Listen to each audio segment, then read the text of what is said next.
Welcome. I'm Ron Baker.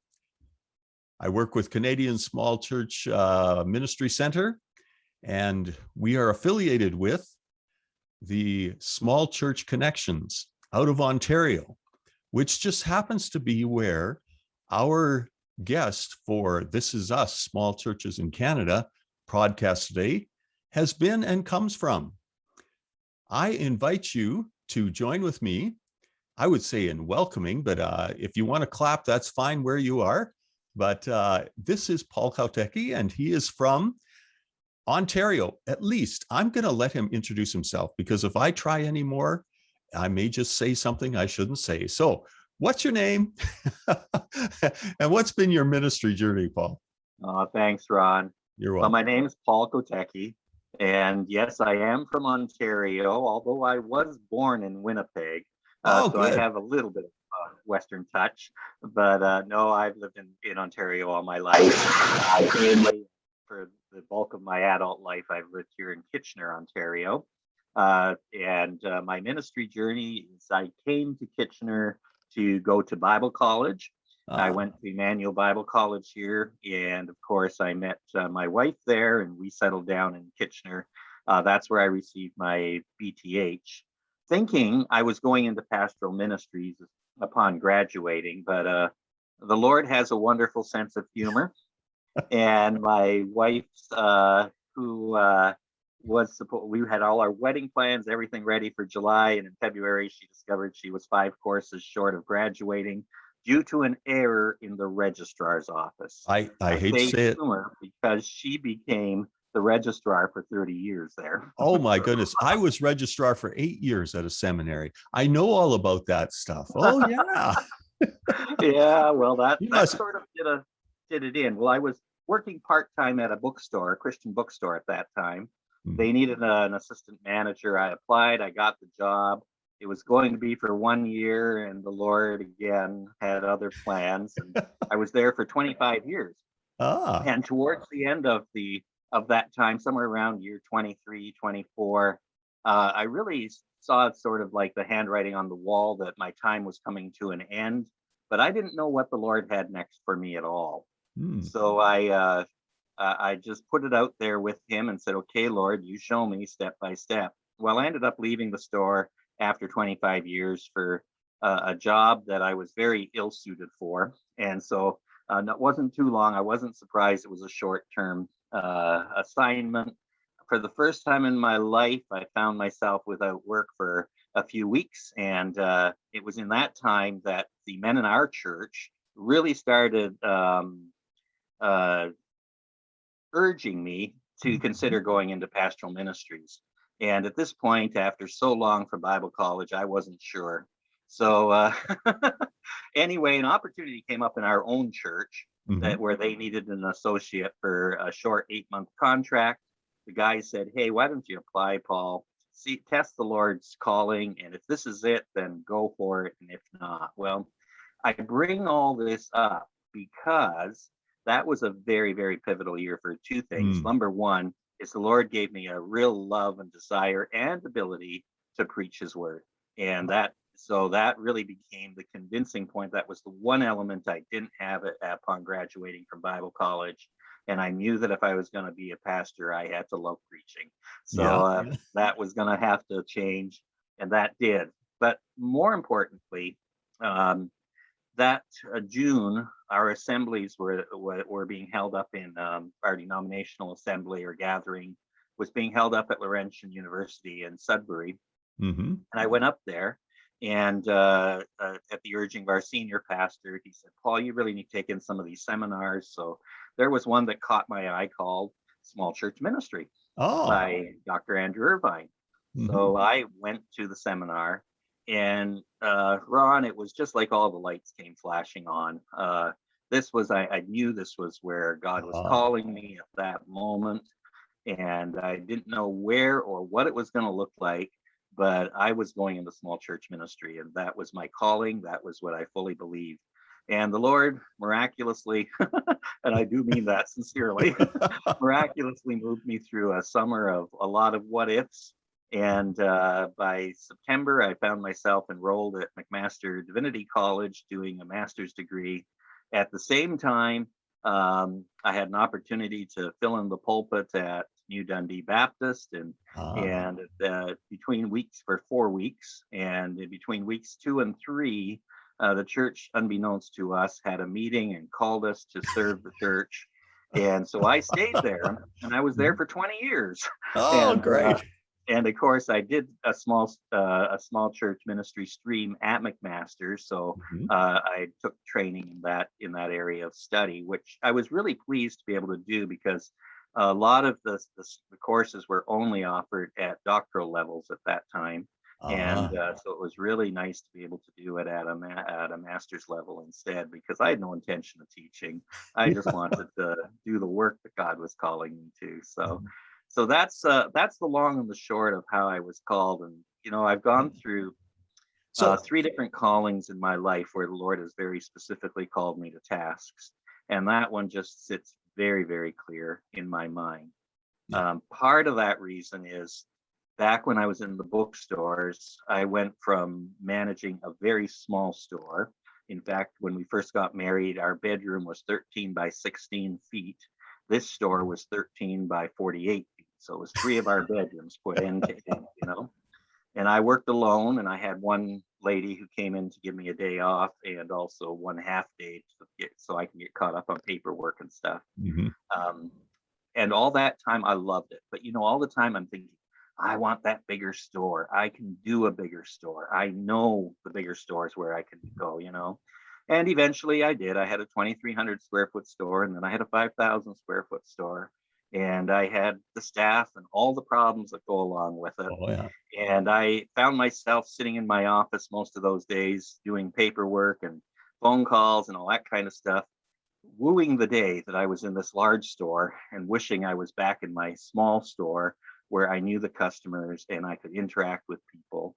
And I just didn't want to make that mistake in church ministry, pastoral ministry.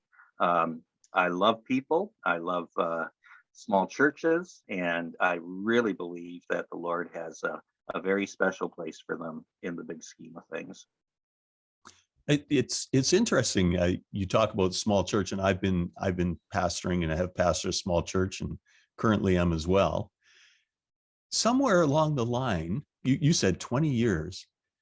Did you ever feel a tug away from the small church? Um, No, not really. I had invitations to join larger churches, mhm. and I was courted and by churches, pulpit committees, and went through one rather dramatic one that went on for about 6 or 8 months. And it was a real question, Lord. I mean, do you really want me to make this change? This was a large church. I really felt it was going to be putting a square peg in a round hole, or a round peg in a square hole, one or the other. I wasn't sure of it, but the Lord had a lot of things for me to learn during that journey, and I'm very grateful for them. But as far as my desire to leave that small congregation and go for something big, no, I really did not want to. I what I did instead was, every year of my ministry, I made it a point to spend at least a day with the Lord and simply say, "Okay, Lord, what are we doing? How are we doing? Um, I want you to tell me when it's time to go, because I want to be gone from here before my best before date comes up." And so I that was my prayer every year, and and every year it was another year, Paul, another year, and we would go to it, and I, sure, it had its ups and downs, and a lot of disappointing times, as well as a lot of wonderful times. I always said of that little church that when I asked the Lord for a corner of His vineyard to scratch away while I was at seminary, He gave me a priceless jewel that just needed a Mm, lot of polishing. yeah. And Dundee was always that church to me. They were gracious till the day I left. And I often said I felt like we were still on our honeymoon, even after 20 years. But did I ever have that urge to leave? Yep. There Yep. were there were days that I could have walked away and I Yeah. could have said, thank you, Lord, but no, thank you. I think we've all run across that. Oh, you bet. You bet. Well, New Dundee is not large town. I would call it sort of a rural area. Do you see a difference between rural small churches and, well, let's say you were to go into Hamilton or Toronto and look at some of the small churches that are found in some of the cities? Is there a difference? Are things that are the same? I've pondered that question at a couple of different levels, and I wonder about it. Dundee is a rural town. It's a small village of about 800, 900 people. It's in Wilmot Township, just outside of Kitchener-Waterloo. It's in a totally different area that vibe than what the city has. Kitchener-Waterloo has been going through some tremendous growth over the last number of years, and we've become almost an extension of the GTA. The Greater Toronto Area, sort of creeping out here very much so. And the makeup of the city itself has gone from being largely a German English Mennonite community Yeah. to becoming a very multiracial group of people. We have pretty well every group identifiable here in some areas of the city. Dundee doesn't have that. Dundee is still very much rural, very much European, very much German, Mennonite. The area, the church I pastored originally was founded in 1852, and it was a German-speaking church up until 1911. Oh, okay. So it became an English church after 1911. So what the differences are, yeah, there are differences in the sense of the way people have an outlook on life or so on. The way somebody in Dundee will approach a problem will probably be different than the way somebody in Kitchener-Waterloo approaches a problem. The other hand, my experience always has been people are people no matter who they are or where they are.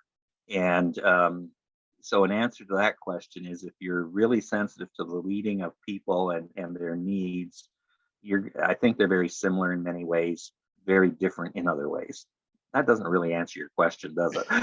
well, maybe I'll come at it another way. Is that I've found with a number of people that I have talked to over this last while that they always talk about context. If you're going to minister in a small church, you got to know the people and know where they're from and what they're like. And Dundee, a New Dundee would be, as you say, different than Kitchener-Waterloo. How do you slip yourself into the context? How do you begin to understand that? I have a few guesses as to how that might be done, but I'll let you go at it and see what you think. Well, that was a concern I had right at the beginning. One of the things that I made a very it was just a little thing I did, but both my wife and I, we kept a pile of little 3x5 cards in our pockets on Sunday mornings, and we would track who we were spending time with before and after the service. And then very importantly, what we did was make sure the next Sunday we didn't gravitate back to the same people, but incorporated everybody. So within a few weeks, of course, in a small church, you really start getting to know all the people of the church and how it's made up. It wasn't really hard to slip into Dundee because my wife grew up in a farming community. She very easily slipped back into that whole farming lifestyle. And while Dundee is in the country, the village itself is sort of a place where mom and dad sort of retired to when they were leaving the farm. But it changed over the years, and it became a bedroom community to Kitchener-Waterloo because of its proximity. People who want to live in the country, but who don't really want to necessarily be a part of a village. So we did it by spending time. We did it by becoming involved in people's lives. Yes, I was known to even go out to a dairy farm and shovel hay in order to connect with one young man there, or fork hay, or whatever it is you do with cows. I thought maybe you were gonna I thought maybe you were going to shovel some of that other stuff that goes along with the hay. Yeah. Thankfully, they had a brand new barn with one of those automatic systems, Oh, so I yeah. don't have to Okay. think of that. But no, spending time with people Mhm. is really the only way to get to know people, and spending it on in their turf, on their turf, and in their terms, rather than inviting everybody into our setting and into our place, which we did, because in a rural community you're expected to have that hospitality element. The first year we had that we were there for Christmas, I said to my wife, I said, well, for Christmas, what if we just have an open house at our place? We'll invite everybody in, they can come in, have a piece of pie, a Oh, cup of yeah. tea, and stay for a little while. And then we could, we go through the congregation that way. So we announced this as a come and share, come on in and share with us and have a good time. The problem that we discovered was everybody came and nobody left. And all of a sudden we had very little room in the house, which was wonderful. So Yes. again, you get to know people, but you get to understand different things. The people there love tradition, they Mhm. love their history. The church, being founded in 1852, had a long history behind it already when I was there, and they were very proud of their history. They loved their history, so I had to get to know that history very, very intimately. And historical encounters were very important to the church. And you did something once or twice, and all of a sudden it became a new tradition, Yeah. and you did that for the rest of your time. How does change come about in a church like that has a great history? How did change happen? Or did it happen easily too? Well, the biggest difficulty I had in Dundee, and I say it carefully because I'm not sure it's the greatest difficulty there is, but in this particular setting was um, that the church was very much dependent on the pastor. They were pastor oriented. Everything had to be run by the pastor. And I was used to managing a large staff and a larger business and things like that. I used to have to farm things out to people all the time. And I had a lot of resistance from anybody other than the pastor doing certain things in Mhm. the church. But as you know, a pastor can only do so much. So I had to start doing that. Was my biggest challenge all along. Did I ever really succeed in doing it? I don't think so. I think they're still very much a pastor-oriented church, and you know what? And God's blessing them, and they're growing in the Lord and in the Word, and I can't fault that. So There's a whole discipleship thing that happens in a small church. You just can't run away, I guess be a way to put it. Um, and so all people have to interact with yourself, with others in the church, with God. How did you have a discipleship plan, or was it sort of informal, or how did you go about that? most of my ministry was rather informal as far as plans were concerned. I discovered that very early in my time at Dundee, I could do all the best laid plans I want, but if the people didn't like them, we didn't go anywhere with them. Mhm. So I largely let them set the agenda. They had a couple of ministry things that were already established by the time I got there and went into it. Everything we did with just gently and easily and introducing things. Discipling, uh, we had, I never had an actual program outside of teaching our Sunday school or doing a Bible study or something along those lines. However, we were trying to, one of my biggest concerns was trying to move the church from inside their four walls to outside and into the Mm. village. And I had enough resistance on that. In fact, I had a dearly loved deacon at that time who simply said, well, if people want to know the Lord, they know where to find us, and I'm going, oh my, you know, and so that's a difficult thing. So we did a number of things trying to move them outside of the church. And I did, one of those was we set up well, in New Dundee, the May 24 weekend is the biggest event of the year. I think it's Okay. even bigger than Christmas. Okay.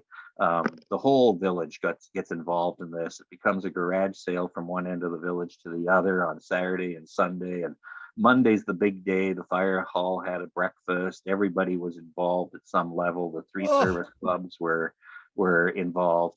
I So I missed it. began. I missed it this year. Well, I think Oh, we well, probably all they missed it. didn't have it this year Yeah. due to COVID. They didn't have it last year due to COVID as well. Anyway, the long and the short of that being we started feeling quite useless. Mhm. Like, what do I do? I'm not part of the service clubs. I'm not part of this. So I said to the board, I said, do you mind if my wife and I just bring some things out? We'll set them up on the lawn for a garage sale, and any of the money that we raise, we'll give it to the church for the church camp, and we'll send kids to camp. Mhm. And so they were happy with that. It gave us something to do. And so I showed up at the church the week of the garage sale going into it to discover that pretty well everybody in the church had brought donations, and one room was jammed to overflowing. The long and the short of it is, nickel and diming it out on the lawn, we raised $1,000 that Mm. weekend to send Wow. kids to camp. So we began a send the kids to camp project. Well, I told you, you do something once or twice and it becomes a tradition. Well, Mhm. we went on and did that to, I don't know how many years of my ministry there, but it became a strong point in sending kids from the village to our church camp, where a number of them became Christians.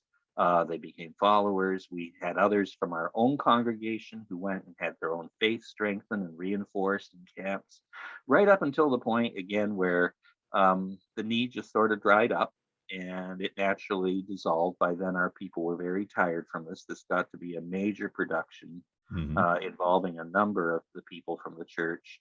Um, and again, as I said, we were nickel and diming things, yet it wasn't unusual to raise $3,000 or $4,000 to send kids to camp. Yeah. And that was something the church got really involved in and really felt it was ministry. We were reaching to homes in the community that where the people were not going to church, and kids would get a free week at camp. They loved it. They went. And a week at a good Christian camp will be just as powerful as a Yeah. year's attendance at church. So yeah, so Oh, that was one thing we did. yeah. Person on the other hand, the other ones were just one-on-ones as much as possible. A lot of ministry was handled in the one-on-one context, as it is in many places, but definitely in a small church, it seems to be probably more prevalent than in a larger church context. Mhm. Well, I hate to say it, but the usual amount of time that I take in interviews is just about up here, and it's been very quick. So I still have a bunch more questions. Maybe we'll Go maybe we'll for tr- it. we'll try a few more, and we'll see how far we get. We'll see. Well, I'd like to go back to the whole thing of small church opportunities for youth, for young adults. I've found, and I'd love to hear your take on this. There's sort of an openness within a church that someone who's a young adult or even a teen gets to do anything. And did you find that, and how do you find that has helped their lives along the way? I I I fully agree with you. I think small churches can be a great context for youth and young people to step forward and to do things. Um, I found the resistance very high. Okay. I found it very hard to get people to do things because, again, it was such a pastor-led church over the years, all of its years of existence, that it's the pastor's job to do all these things, and and it wasn't. So a lot of it with the youth, it was a strange church. We had a good mix of people. So we had pretty well all ages, just not a lot of any one age, except Mhm. maybe the silver gray area. We had a few more attendees, but no, we had a good mix of people, younger families with younger children, sort of, middle age and all the way through. Maybe the only real lack of people were the people my wife's and my age at the time. Mhm. And there was another couple, but that was pretty well it. Um, However, in all of that mix with the young people we had and everything, we didn't have one young person who strummed a guitar, who hit a drum, who did anything like that. And yet they wanted contemporary music, but they wanted it with the traditional organ and piano, right? And it just doesn't work that way. And we had a hard time getting some of the people involved in that.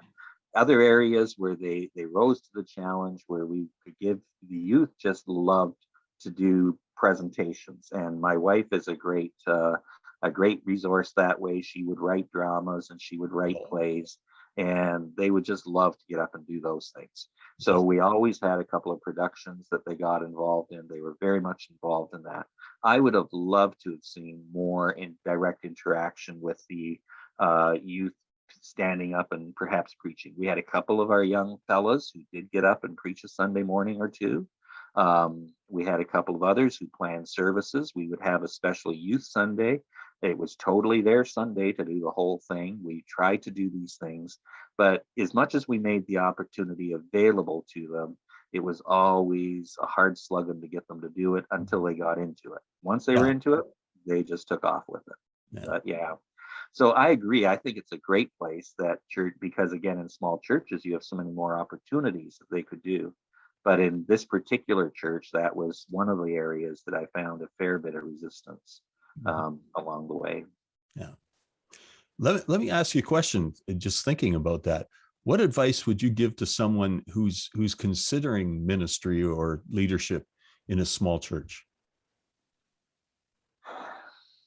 Well, the greatest advice that I would, the two things that number one, stay true and faithful to the Lord. Always keep coming back to him and letting him set the agenda for the church and for your life and for the ministry. Try not to always superimpose your own ideas, because quite frankly, they're the ones that are going to fail. And the Lord will have other things like the garage sale that you wonder why you're doing it. We were doing it just to fill in time. And it became one of the major ministries of the church for 15 years or something like that, you know? So it's really important to stay in touch with the Lord, let him have the lead, and you be just simply be a willing go along with it. And then the other one is always just remain faithful to your calling. Don't let the grass looking greener on the other side of the hill make you think that, you know, there's some place that actually my ministry would be so much more appreciated. I would be so much better off if I could just get that larger church. I had the larger store. I really, really missed my time of interacting with the people in the small store. And I learned right away that I don't want to make that mistake in ministry. Small church ministry is just so delightful, and it's so full of the unexpected as well as the dull routine that I wouldn't have traded it for anything. You know, you're just the right guy to have on to talk about small churches in Canada. This is great. But it's about time to quit. Unfortunately, we may have to do this again. We'll have to see. I'll leave that with you. I'll leave that with the two Rons, okay? Yeah, that sounds good. Well, thank you. Okay. Thank you very much for joining us. Thank you for having me. It's been a blessing. God bless. Thank you.